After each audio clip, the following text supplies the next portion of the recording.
The day before I was supposed to, had this plan to go through and end my life, my dad drove down, told me how much he loved me and how much it didn't matter what I did, and that he just wanted his son back. Luke Wollet. Luke Wollet. Luke Wollet. Luke Wollet. Luke Wollet. Luke Wollet. A dominating player in Poland. 10-5 touchdown! Luke Wollet can remember he was always in the game. Anything to stay on the football field. He played on a broken ankle. Pulled down in the backfield. And getting to him is Luke Wollet. He played on torn knee ligaments. Picked off! It is the Golden Flashes, Luke Wollet. Luke Wollet was a rising football star. An injury forced him onto the sidelines, and that's when he says he turned to heroin. Was on his way to playing in the NFL. The former Kent State star's dreams were quickly squashed, though, after an injury led to an opioid addiction. We've been in more adverse situations than that. So now where it's like, to be a man is to like take care of your problems and not ask for help. And like how I felt was I got myself into this situation. I have to get myself out. My first drug in my life was sports. Sports allowed me to be somebody else. Sports, when I was at a practice or I was at a game, nothing else mattered. All my problems disappeared and I excelled at them. And it's something that I just clung to for the first 18 years of my life. With that, I got a scholarship offer to play football at Kent State University. Even up until that point in my life, my mom being Italian Catholic, so there was no drinking in my house at all. And so I get into college. In my sophomore year of college, things went great for me. I actually became an all-conference safety at Kent State. I led the conference in interceptions, and everything was looking up for me, all my dreams. And I broke my ankle that season, and it was the first time in my life I was exposed to pain medication. And I learned a very valuable lesson about pain medication. It kills pain. It took care of the injury on my ankle. I played the rest of the season on a broken ankle. And, at that time in my life, I didn't abuse it. And so moving to my junior season, and our team goes 11-1. We become the 15th ranked team in the country. I signed with an agent out of California named Derek Fox, who represented some pretty big guys in the NFL. And it was just a fantastic year overall. It was everything that I dreamed of. When I was a little kid in second grade, they asked you, what do you want to be when you grow up? And I always told them, a professional football player. We move into my senior season, and we play a team named LSU down in Louisiana.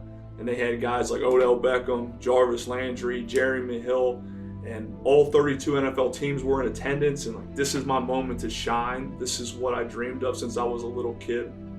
And the third play of the game, I run out to the flat. I tackle the guy, and what happens is my left knee gets stuck in the ground, and I tore my left MCL that day. And at that point, I had a decision to make. Do I sit out and essentially forfeit the rest of the season and forfeit my NFL dream, or do I find a way to play through it? And at that point, I remember that pain medication kills pain. In that following year, what else I learned was it killed emotional pain. And for the first time in my life, I started to experience emotional pain, depression about the timing of the injury, anxiety about my NFL future, stress that I never experienced before in my life. The following week, I got some Percocets off the street because I didn't have surgery, so they couldn't prescribe them.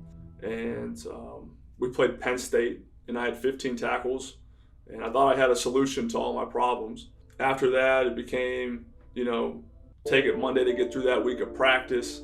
The following week, Monday, Wednesday, Friday, and then to wake up, then to go to sleep. And this is what these drugs do. They just kind of creep in. Before I knew it, my drug dealer ends up giving me heroin for the first time. It's usually a few innocent decisions toppled by some type of emotional trauma. And before you know it, it's snowballed into a monster. Even with everything going on, I was still picked up by the New Orleans Saints in 2014 as a full-blown heroin addict. And it's tough to do anything in this world as a heroin addict, let alone play in the NFL. And so obviously it did not work out too well. And at that point, addiction had turned my dreams into a nightmare and just totally robbed me of any ambition.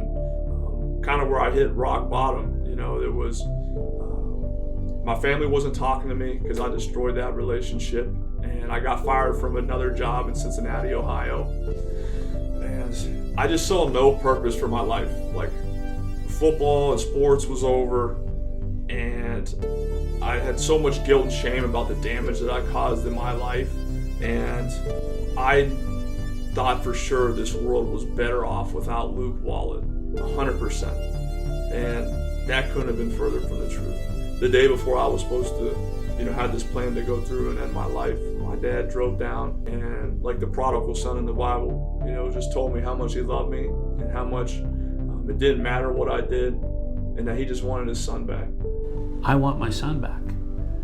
And I put the brochure in front of him. I said, Luke, these people said they could help you. And he looked at me and said, Dad, I'm ready. I went to a 30-day program with the conception that I was going into like a prison or like a lockdown facility, and it just wasn't the case at all. Like, what happened there was how much knowledge I gained and how I met people that are going through the same things that I went through, and was now starting to intertwine within a recovery community.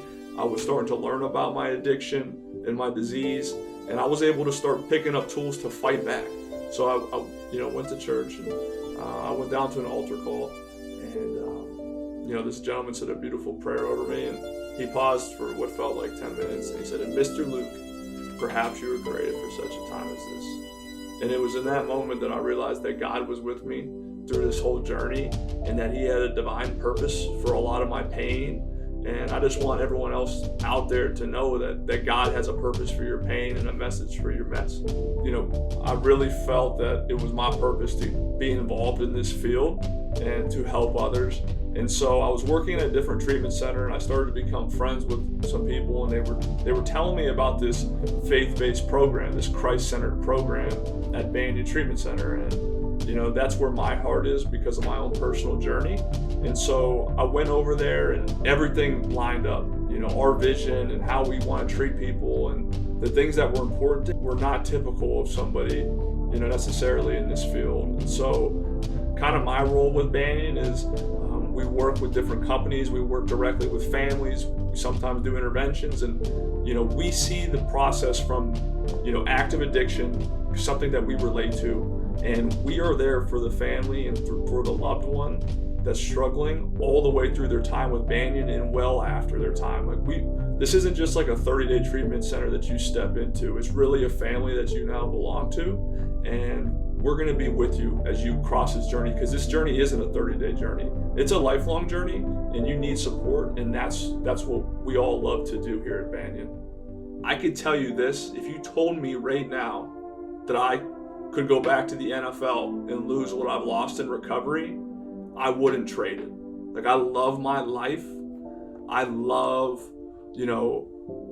being able to help people, and there's so much purpose to your life. I found purpose in my life, and it has nothing to do with football anymore. Am I blessed to go speak about my story? Absolutely. But I thank God for all the bad stuff that I had to go through to get to this point, because I wouldn't change any of it.